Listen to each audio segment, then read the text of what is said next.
Magnetising force और magnetising intensity. किसी field की कितनी डिग्री है जिससे वो किसी दूसरे मटेरियल को मैग्नेटाइज कर सके, उसे हम कहते हैं मैग्नेटाइजिंग फोर्स। मैं आपको एक एग्जांपल दे रहा हूं। लेट अस सपोज हमारे पास एक टॉरॉइड है, टॉरॉइडल सोलेनॉइड। हमें पता है ये टॉरॉइडल सोलेनॉइड होता है। इसके अंदर करंट जा रहा है आई।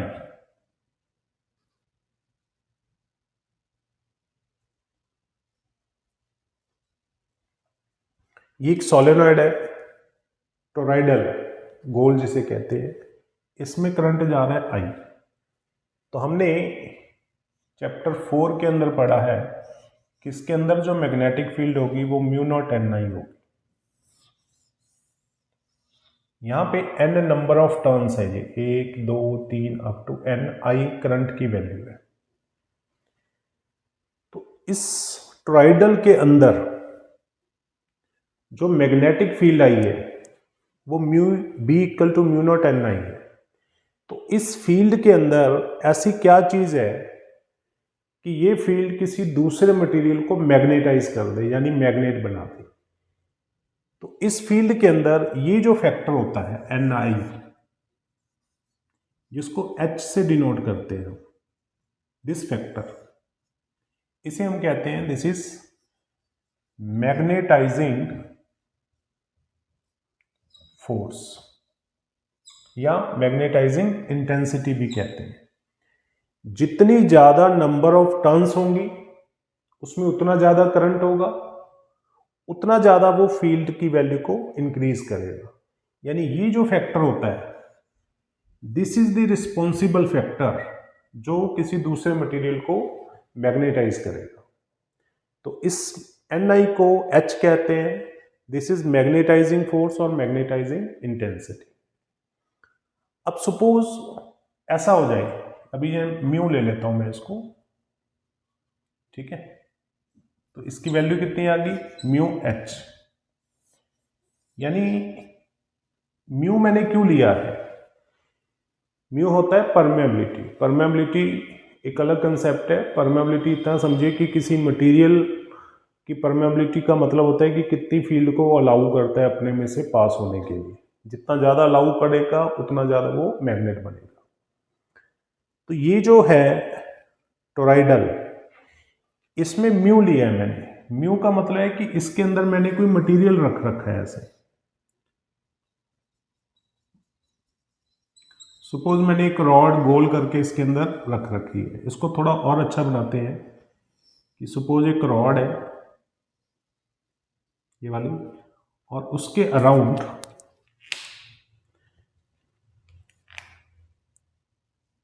मैंने ये सोलेनॉइड बना दिया ऐसे करके,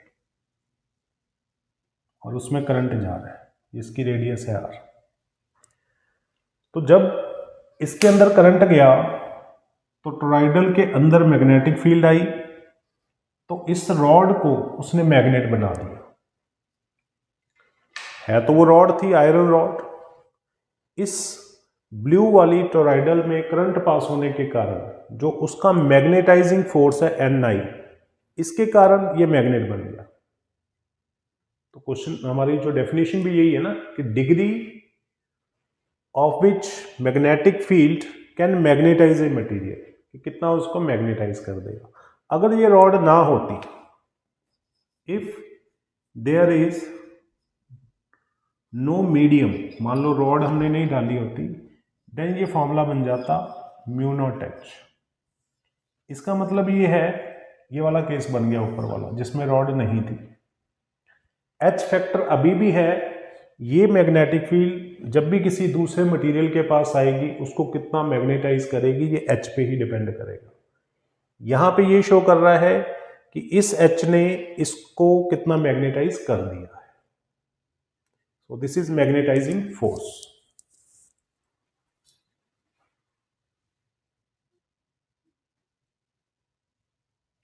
नेक्स्ट टॉपिक देखते हैं।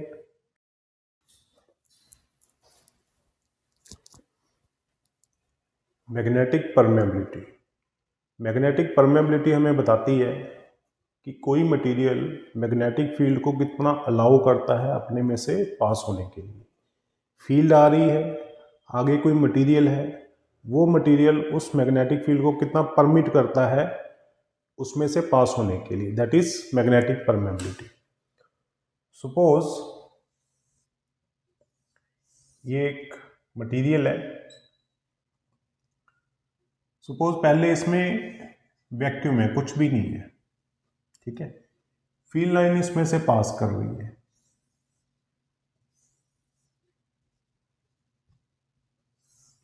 मैं एक एग्जाम्पल के तौर पे बता रहा हूं आपको कि सपोज इस मटेरियल के अंदर, जो कि अंदर से अभी वैक्यूम में है, खाली है, कोई मीडियम नहीं है, चारों तरफ मीडियम है, तो ये जो स्पेस है कितनी फील्ड लाइन को अपने में से पास करने दे रहा है। तो यहाँ पे 4 फील्ड लाइंस है, 1 2 3 4, बाकियों को नहीं आने दे रहा है।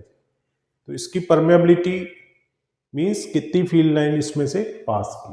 तो वो कैसे हम फाइंड आउट करेंगे, तो उसका फॉर्मूला ये होता है, अभी जो हमने मैग्नेटाइजिंग फोर्स में सीखा था कि B equal to mu naught H, तो यहाँ पे mu naught is equal to B by H, तो ये इसका फॉर्मूला हो जाएगा बेटा। ये मैग्नेटिक फील्ड है, ये वाली जो आ रही है, तो हमें पता है मैग्नेटिक फील्ड का यूनिट होता है टेस्ला, H का यूनिट होता है AM पर मीटर। कैसे? क्योंकि H मैंने बताया था NI होता है, N नंबर ऑफ टर्न्स होते हैं पर यूनिट लेंथ, तो I का हो गया A, L का हो गया मीटर, तो एम्पियर पर मीटर। तो म्यू नॉट का जो SI यूनिट हो गया वो हो गया टेस्ला पर एम्पियर मीटर, टेस्ला पर एम्पियर मीटर।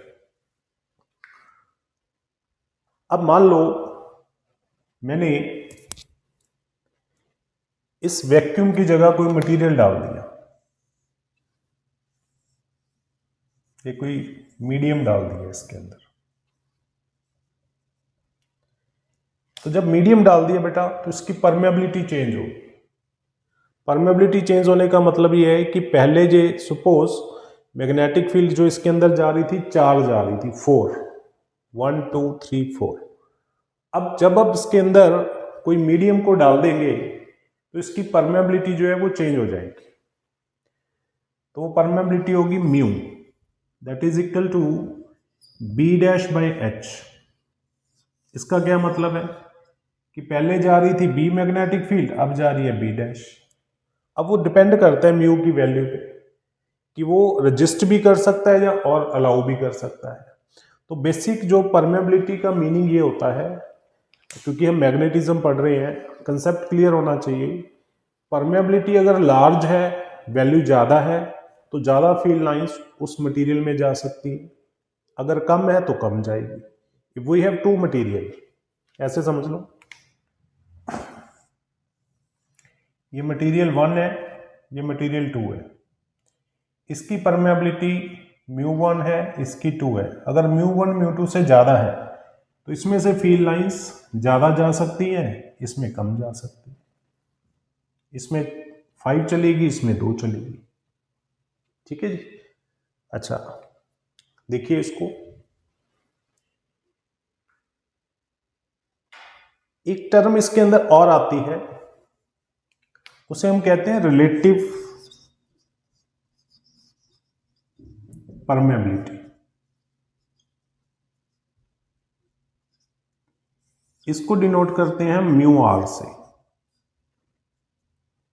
तो रिलेटिव परमेबिलिटी का मतलब है magnetic field in vacuum upon magnetic field in medium, कि मैग्नेटिक फील्ड लाइंस वैक्यूम में कितनी जा रही थी, मीडियम में कितनी जा रही है, दोनों के रेशो को बोलते हैं रिलेटिव परमेबिलिटी, या इसको हम म्यू नॉट बाई म्यू भी कह सकते हैं, बिकॉज हमें पता है कि मैग्नेटिक फील्ड जो होती है वो म्यू नॉट बाई 4 पाई, मतलब अलग अलग केसेस में हमने निकाली है। जैसे बार मैग्नेट में मैं आपको निकालूँ बताई हुई है 2m by r cube, Excel point पे। अगर ये मीडियम में होता तो हम म्यू लिखते यहाँ पे। तो जब इन दोनों को डिवाइड करोगे तो म्यू नॉट बाई म्यू आ जाएगा। This is simple a term, comparison किया हुआ है मीडियम और वैक्यूम का। देखिए बेटा इसको,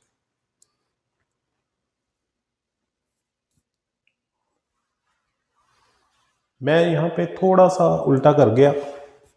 relative permeability actually medium upon vacuum होता है, तो ये म्यू ऊपर आएगा, म्यू नॉट नीचे आएगा, और ये यूनिटलेस होगा।